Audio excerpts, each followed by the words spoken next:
Histoire Le garçon orphelin et la pierre magique. Un chef de l'Inde nommé Inkita avait un fils nommé Ayongkita, dont la mère était décédée à sa naissance. Le vieux chef était un chasseur et il emmenait son fils avec lui lorsqu'il allait dans la brousse. Il chassait la plupart du temps dans les hautes herbes qui poussent sur presque tout le pays de l'Inde et tuait de nombreux chevreuils pendant la saison sèche. À cette époque, les gens n'avaient pas d'armes, le chef devait donc tirer sur tout ce qu'il avait avec son arc et ses flèches, ce qui exigeait beaucoup d'habileté. Quand son petit-fils fut assez grand, il lui donna un petit arc et quelques petites flèches et lui apprit à tirer.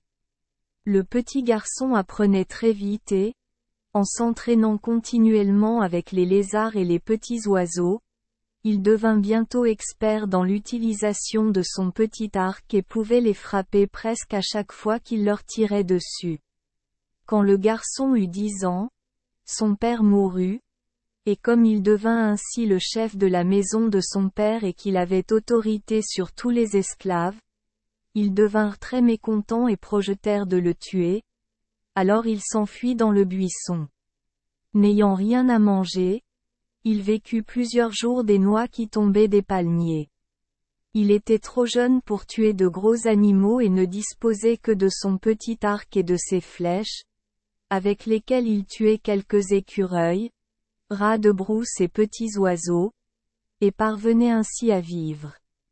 Une nuit, alors qu'il dormait au creux d'un arbre, il fit un rêve dans lequel son père apparaissait et lui disait où se trouvaient beaucoup de trésors enfouis sous la terre. Mais, étant un petit garçon, il eut peur. Et je ne suis pas allé sur place. Un jour, quelque temps après le rêve, après avoir marché longtemps et ayant très soif, il se rendit à un lac et allait boire, lorsqu'il entendit un sifflement et une voix lui disant de ne pas boire. Ne voyant personne, il eut peur et s'enfuit sans boire. Tôt le lendemain matin, alors qu'il était dehors avec son arc pour essayer de tirer sur un petit animal, il rencontra une vieille femme aux cheveux assez longs. Elle était si laide qu'il pensait qu'elle devait être une sorcière, alors il a essayé de s'enfuir, mais elle lui a dit de ne pas avoir peur, car elle voulait l'aider à régner sur la maison de son défunt père. Elle lui raconta également que c'était elle qui lui avait crié au bord du lac de ne pas boire, car il y avait un mauvais juju dans l'eau qui l'aurait tué. La vieille femme emmena alors Ayong jusqu'à un ruisseau à peu de distance du lac, et se penchant, elle sortit de l'eau une petite pierre brillante qu'elle lui donna, en lui disant en même temps d'aller à l'endroit que son père avait choisi. Lui avait conseillé de lui rendre visite dans son rêve. Elle dit alors: quand tu seras là-bas, tu devras creuser et tu trouveras beaucoup d'argent. Tu devras alors aller acheter 2 esclaves forts, et quand tu les auras, tu devras les emmener dans la forêt, loin de la ville. Et demandez-leur de vous construire une maison avec plusieurs pièces. Vous devez ensuite placer la pierre dans l'une des pièces, et chaque fois que vous voulez quelque chose, tout ce que vous avez à faire est d'entrer dans la pièce et de dire à la pierre ce que vous voulez. Voulez, et vos souhaits seront immédiatement exaucés.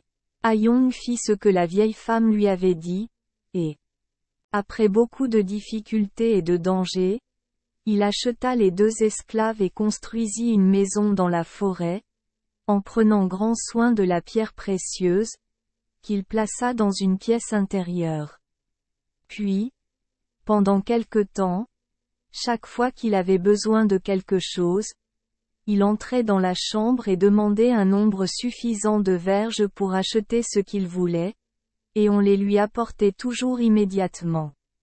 Cela dura de nombreuses années et Ayong grandit pour devenir un homme, devint très riche et acheta de nombreux esclaves, s'étant lié d'amitié avec les hommes aéros qui, à cette époque, faisaient un grand trafic d'esclaves. Au bout de 10 ans, Ayong possédait une assez grande ville et de nombreux esclaves, mais une nuit, La vieille femme lui apparut en rêve et lui dit qu'elle pensait qu'il était suffisamment riche et qu'il était temps pour lui de rendre la magie. Pierre au petit ruisseau d'où elle venait. Mais Ayong, bien qu'il fût riche, voulait diriger la maison de son père et être le chef de tout le pays de l'Inde. Alors il envoya chercher tous les hommes jujus du pays et 2 sorciers, et marcha avec tous ses esclaves vers son pays. La ville de mon père. Avant de commencer, il tint une grande palabre et leur dit de désigner tout esclave qui aurait mauvais cœur et qui pourrait le tuer lorsqu'il viendrait diriger le pays. Ensuite, les hommes de Juju se sont consultés et ont désigné 50 des esclaves qui, disaient-ils, étaient des sorcières et tenteraient de tuer Ayong. Il les fit aussitôt prisonniers et les jugea par l'épreuve du haricot Ézer, poison puissant, pour voir si elles étaient des sorcières ou non. Comme aucun d'entre eux ne pouvait vomir les haricots, ils moururent tous et furent déclarés sorciers. Il les fit ensuite enterrer immédiatement.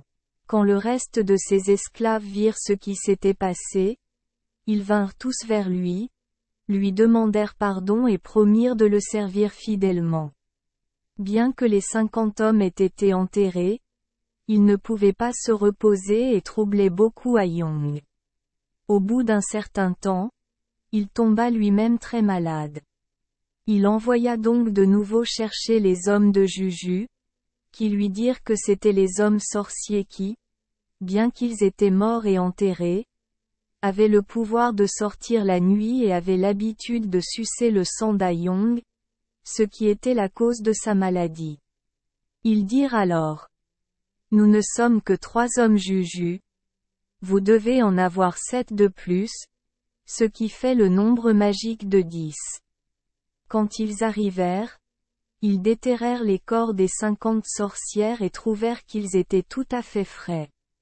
Ensuite, Ayong fit faire de grands feux, les brûla l'un après l'autre et offrit un gros cadeau aux hommes de Juju. Peu après, il se rétablit, prit possession des biens de son père et régna sur tout le pays. Depuis lors, chaque fois qu'une personne est accusée d'être une sorcière, elle est jugée par l'épreuve du haricot venimeux Ézer, et si elle peut vomir, elle ne meurt pas et est déclarée innocente, mais si elle ne peut pas le faire, elle meurt dans une grande douleur. Merci les enfants des Esperluette Croisillon 39. Avoir écouté des contes de fées au jour Esperluette Croisillon 39. 8. Espérons que les histoires apporteront aux enfants des moments heureux et significatifs. Si vous aimez notre chaîne, veuillez appuyer sur le bouton S Esperluette Croisillon 39. Abonner, pour ne manquer aucune histoire intéressante. Je vous souhaite une bonne nuit de sommeil et de beaux rêves. Rendez-vous dans la prochaine histoire.